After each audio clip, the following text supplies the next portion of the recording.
क्या आपके मन में भी हरियाणा पुलिस भर्ती रिजर्वेशन कोर्ट केस को लेकर डाउट है? तो ये वीडियो पूरा देखना। इस वीडियो को पूरा देखने के बाद आप लोगों का इस केस से जुड़ा हुआ कोई भी डाउट नहीं रहेगा और साथ में मैं बताऊंगा कि आप लोगों को इसके बाद में आपकी जो रिवाइज कट ऑफ कितनी रह सकती है। तो पूरी विस्तार से जानकारी दूंगा। यदि आप लोगों ने अभी तक चैनल को सब्सक्राइब नहीं किया है तो सब्सक्राइब कर लें, क्योंकि इसी प्रकार की अपडेट मैं आप लोगों के लिए रोज इसी चैनल पर लेकर आता हूँ। तो सबसे पहले हम शुरू करते हैं कि ये जो विवाद है आप लोगों का, एक्चुअल में विवाद है क्या? ये जो आपका रिजर्वेशन पे पॉलिसी जो कोर्ट केस हुआ है अभी, ये विवाद है क्या?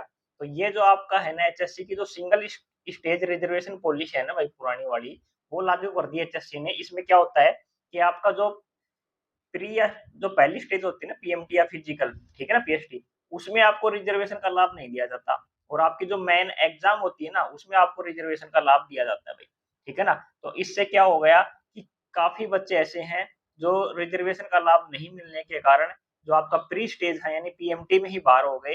अब वो मेंस के लिए जब क्वालिफाई ही नहीं हुए तो उन्हें जो आपका रिजर्वेशन का लाभ है वो कैसे मिलेगा भाई, ठीक है। यानी उन लोग छात्रों को तो पहले ही बाहर कर दिया, अब उन्हें आप मेंस में रिजर्वेशन दोगे, उससे क्या होगा भाई, ठीक है। तो पहले बाहर हो चुके हैं, तो आपका क्या है कि उन्हें यदि रिजर्वेशन जो मिलता प्री में तो वो पास होते, फिर मेंस में वो जाते, लेकिन वो पहले ही बाहर हो चुके हैं आपके।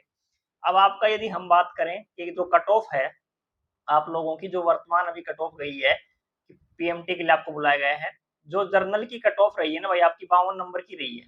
और एक जो ईडब्ल्यूएस की आपकी कट ऑफ है, ईडब्ल्यूएस की, वो आपकी 71 रही है। अब एक बंदा जो आपका ईडब्ल्यूएस जर्नल कैटेगरी का है, लेकिन उसने ईडब्ल्यूएस बनवा लिया भाई अपना, ठीक है, और वो आपका ईडब्ल्यूएस कैटेगरी में आ गया। अब उसके नंबर 68 नंबर वाला, जो आपका ईडब्ल्यूएस का जो कोई कैंडिडेट है जिसके 68 नंबर है मान लो ईडब्ल्यूएस में, तो भी वो आपका बाहर है इससे, और है तो वो जनरल कैटेगरी का। लेकिन जबकि 52 नंबर वाला जो जनरल का छात्र है वो पीएमटी दे रहा है। तो यही है भाई आप लोगों के विवाद की जो जड़ है मेन, जिस कारण छात्रों को कोर्ट में जाना पड़ा कि एक ईडब्ल्यूएस 68 नंबर है जिसके, वो तो आपका पीएमटी से बाहर, और एक 52 नंबर वाला जो आपका जनरल कैटेगरी में है वो दे रहा है। और ये देखो एस की और बाकी अदर की 64 है और बीसीबी की 69 नंबर है भाई। तो यही मेन विवाद है भाई आप लोगों का। अब हम बात करें कि ये जो कोर्ट केस है ये आपका कौशल कुमार एंड अदर्स के नाम से है भाई, ठीक है ना। और इसके जो आपके एडवोकेट हैं रजत मोर हैं जो रेवाड़ी के हैं।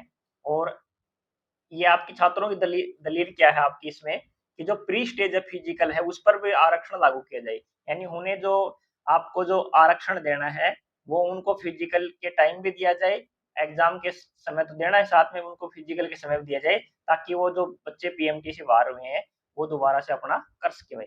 तो सरकार का क्या पक्ष है कि एक ही स्टेज पर दे रही सरकार आरक्षण भाई, ठीक है ना, आपको क्या दे रही है, फाइनल स्टेज है उसी पर आपको आरक्षण दे रही है भाई। तो इसकी जो सुनवाई हुई थी आपकी कोर्ट केस की, आपकी ये 24 अप्रैल को हुई थी भाई इसकी फर्स्ट हियरिंग, ठीक है ना, रिजर्वेशन पॉलिसी की। अब इसकी नेक्स्ट डेट 28 अप्रैल आपको दी हुई है। 28 अप्रैल को ही इसमें पता चल पाएगा कि सरकार जो पटिशनर आपके पटिशनर हैं उनको पीएमटी में शामिल करने का जो फैसला है वो 28 तारीख को आएगा, ठीक है ना। आपका 28 की इसकी सुनवाई है, या नेक्स्ट डेट मिलेगी तो नेक्स्ट डेट में देखो, बाकी 28 को इसकी नेक्स्ट डेट है भाई आपकी, ठीक है ना। और एक जो मेन है अपना 12 मई का, जो आपका सुप्रीम कोर्ट में है भाई, प्रोमिला केस जो है, इसका जो जजमेंट है ना, ये जो हरियाणा की जितनी भी भर्तियां हैं उनमें जो रिजर्वेशन पॉलिसी है, ये सभी भर्तियों के लिए भाई रिजर्वेशन पॉलिसी, जो हरियाणा की जो जितनी भी भर्तियां हैं सभी, उसमें जो रिजर्वेशन पॉलिसी लगती है वो आपका जो तय करेगा, ये सुप्रीम कोर्ट में है प्रोमिला केस, इससे तय तय हो पाएगा सभी भर्तियों में कि किस में पहले आरक्षण मिलेगा किस में नहीं मिलेगा। तो ये आपका इसकी सुनवाई नेक्स्ट डेट आपकी 12 मई है भाई, ठीक है ना। तो इसमें आपका जितनी भर्तियां हरियाणा की सब में जितना जो आपका रिजर्वेशन है पॉलिसी है वो इसमें पता चल जाएगा। बाकी अपना जो रिजर्वेशन स्पेशल पॉलिसी के लिए जो बच्चों ने लगाया है वो आपका 28 अप्रैल की सुनवाई है उसकी, ठीक है। अब आगे आपका देखो क्या क्या इसकी संभावनाएं हैं। ये जो आपका 28 तारीख को है पॉलिसी वाला, इसकी आपकी दो संभावनाएं हो सकती है भाई। आप लोगों की कितनी संभावनाएं, दो संभावनाएं हो सकती है। एक तो जो पहली है कि टेम्परेरी रिलीफ मिल जाए आपको 28 तारीख को, ठीक है ना। तो इसमें आपको क्या होगा कि जो सिर्फ याचिकर्ता है यानी पेटिशनर है उनको ही पीएस या पीएमटी या पीएसटी में शामिल होने का आदेश दे सकता है कोर्ट भाई, ठीक है ना, कि जिन्होंने केस किया था केवल उन्हीं का फिजिकल लिया जाए। ज्यादातर केस में अब यही हो रहा है कि भाई पटिशनर है ना, जो याचिकाकर्ता होते हैं, उन्हीं को लाभ देता है भाई कोर्ट। तो आपको इसका फायदा लेने के लिए पटिशनर बनना होगा।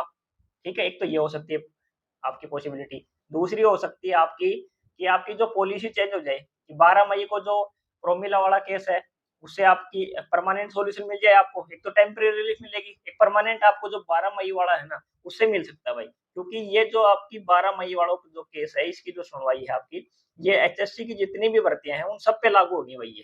ठीक है ना? ये नई पॉलिसी बनानी पड़ेगी फिर एचएससी को। यदि केस फेवर में आता है, तो आप लोगों को जो एचएससी है ना, आप लोगों के लिए एचएससी को एक नई पॉलिसी बनानी होगी रिजर्वेशन की। ठीक है ना? नई वाली पॉलिसी बनानी होगी। तो पुरानी लिस्ट आपकी रद्द हो जाएगी और सभी योग्य छात्र हैं वो रिवाइज कट ऑफ लिस्ट जारी करके उसमें शामिल हो जाएंगे। तो दो आपकी पॉसिबिलिटी है भैया कि यहाँ जो आपका 28 वाला, इससे आपको टेम्परेरी रिलीफ मिल सकती है, और परमानेंट यदि आपको रिलीफ मिलेगी ना, तो जो प्रोमिला वाला 12 मई को जो केस है, उससे ही आपको परमानेंट रिलीफ मिल सकती है भाई। अब हम बात करें कि कट ऑफ है आप लोगों की, वह कितनी आपकी, यदि इनमें आपको राहत मिलती है, तो आपकी जो कट ऑफ है दोबारा से रिवाइज होगी, तो कितनी जाने की संभावना है भाई आप लोगों की। तो हम बात करें कि जर्नल की जो कट ऑफ है ना आपकी, जो 52 गई है, ये फिर आप लोगों की 55 तक जा सकती है, क्योंकि इसमें जो रिवाइज होने के बाद जो टॉपर है शिफ्ट के जो है वो कैंडिडेट, वो जर्नल में काउंट हो जाएंगे। तो आपकी 55 तक जाने की संभावना भाई, न्यू जो आपकी कट ऑफ रहेगी, वो आप लोगों की 55 रहने की संभावना है जर्नल की। और ईडब्ल्यूएस की जो अभी 71 गई है आपकी, ये फिर 65 से 66 के लगभग आ जाएगी भाई ईडब्ल्यूएस की। ठीक है? और बीसीबी की जो 69 है, वो 65 आ जाएगी। और बीसीए की जो आपकी कट ऑफ है, वो 61 के लगभग आ जाएगी। यानी 4-5 नंबर के लगभग आपका डाउन आ जाएगी भाई कट ऑफ। तो ये आपकी रिवाइज कट ऑफ रह सकती है। ये कोई फाइनल कट ऑफ तो है नहीं भाई, ये एचएससी की कोई फाइनल कट ऑफ नहीं है। ये सिर्फ आपकी जो अनुमान के आधार पर हमने तैयार की आप लोगों के लिए कि इतनी कट ऑफ इसकी रह सकती है भाई आप लोगों की। अब बात करें कि आपके क्या क्या सवाल होंगे। ठीक है ना? छात्रों के मन के जो सवाल है, वो क्या भर्ती पर स्टे लगेगा? ठीक है, भर्ती रुक जाएगी? नहीं, भर्ती कैंसिल नहीं होगी। कोर्ट का फैसला आने तक भर्ती नहीं रुकेगी, बल्कि आपकी ये जारी रहेगी भाई भर्ती। तो ठीक है ना, कोर्ट का फैसला आएगा उस टाइम देखा जाएगा। बाकी आपकी भर्ती कोई स्टे नहीं है और ये भर्ती आपकी नहीं रुकेगी। जिनका पीएमटी हो चुका उनका क्या होगा? तो उनको कोई नुकसान नहीं होगा भाई। जिनका पीएमटी हो चुका है उन्हें कोई नुकसान नहीं होगा। उनका पास किया गया है पीएमटी, पूरी तरह मान्य रहेगा। और यदि और रिवाइज कट ऑफ आपकी होती है, तो जो और कैंडिडेट इसमें आएंगे, उनका आपका पीएमटी ले लिया जाएगा। तो जिनका पास हो गया उन्हें चिंता करने की कोई आवश्यकता नहीं है भाई। तीसरा है, नए छात्रों का क्या होगा? तो जो रिवाइज लिस्ट में आएंगे भाई, 10 गुना से अधिक छात्र आएंगे, तो उनको क्या होगा कि उनका जो पीएमटी है वो ले लिया जाएगा। और जो पहले वाले हैं उनका, और दोनों का आपका पीएसटी होगा। और उसके बाद में आगे की आपकी प्रोसेस होगी। तो किसी को कोई घबराने की आवश्यकता नहीं है। यदि आपका रिवाइज होता है, जिनका हो चुका है तो रिवाइज होगा, तो भी उन्हें कोई नुकसान नहीं है। अब आगे की आप लोगों की क्या रणनीति होनी चाहिए? ठीक है ना? आपको क्या करना है कि आप जो अपनी फिजिकल की तैयारी है ना, वो भाई जारी रखें। भर्ती से ही आगे जाए पीछे जाए कोई फर्क नहीं पड़ना। अपना जो काम है आप लोगों को वो करना है। कट ऑफ 4 से 5 नंबर नीचे जाने की संभावना है, तो घर में अपने निराश होकर न बैठे। जो अपनी रेस है ना, वो अपनी कंटिन्यू करते रहे। और जो इसके अलावा आपकी फॉरेस्ट गार्ड है, जेल, उनका भी पीएमटी लंबा चलेगा, तो उसमें भी आपका हो सकता है। तो अपनी रेस तो वही कंटिन्यू करते रहे। और जो अपनी एग्जाम है ना, उसकी तैयारी भी अभी से शुरू कर दे भाई। एंड टाइम पे आप, अभी तो आप क्या है, कोर्ट केस भर्ती होगी नहीं होगी इसमें उलझे रहोगे, एक समय खराब हो जाएगा। और फिर एंड टाइम पे यदि आप लोगों की जब एग्जाम डेट आएगी, तब आप लोग क्या, ना तो इस साइड के रहोगे ना उस साइड के रहोगे। तो अभी से अपनी जो एग्जाम की है ना तैयारी, वो शुरू कर दे। इस चैनल पर हम आप लोगों को भाई अच्छी तरीके से एग्जाम की तैयारी करवा रहे हैं। हरियाणा जीके है ना आपकी, जो हरियाणा जीके, उसकी जबरदस्त प्रैक्टिस करवाई जा रही है आप लोगों की। 4 ऑप्शन से, 10 सेकंड के टाइमर से, इमेज ट्रिक से, तो शानदार प्रैक्टिस है एचएससी प्रीवियस ईयर क्वेश्चन से। तो ये प्रैक्टिस आप लोगों की रोज 8 बजे इसी चैनल पर करवाई जाती है। कौन बनेगा हरियाणा जीके चैंपियन शो के नाम से, तो उसे आप लोग जरूर अटेंड करें। साथ में आप लोगों की जो मैथ की क्लासें हैं, वो भी भाई इस चैनल पर चल रही हैं। हिंदी भी चल रही है आपकी, और जल्दी ही आपकी कंप्यूटर और बाकी सब्जेक्ट की क्लासें भी शुरू हो जाएंगी। तो आप लोगों ने यदि इस चैनल को अभी तक सब्सक्राइब नहीं किया है, तो इस चैनल को सब्सक्राइब कर लें।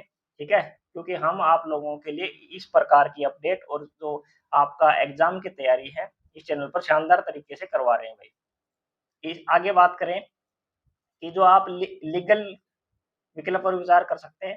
यदि आपके नंबर ईडब्ल्यूएस में 65 प्लस है तो आप पटिशनर बनने पर भी विचार कर सकते हैं भाई, ठीक है, क्योंकि उसमें पीएमटी में आपका मौका मिलेगा। बाकी आपको 12 मई का इंतजार करना है, क्योंकि जो सुप्रीम कोर्ट का जजमेंट है वो आप लोगों का पूरी स्थिति क्लियर कर देगा और ये आपका पॉजिटिव ही रहेगा। जो अफवाहें हैं उनसे आप बच के रहें और अपनी जो रेस है और जो अपनी एग्जाम है उसकी तैयारी आप अभी से कंटिन्यू करते रहें भाई, उसे ना छोड़ें। और जो अफवाहें हैं चलती रहेंगी और जो फैसला होगा वो आप लोगों के पक्ष में ही आएगा। तो मिलेंगे आपसे नेक्स्ट वीडियो में, तब तक के लिए धन्यवाद।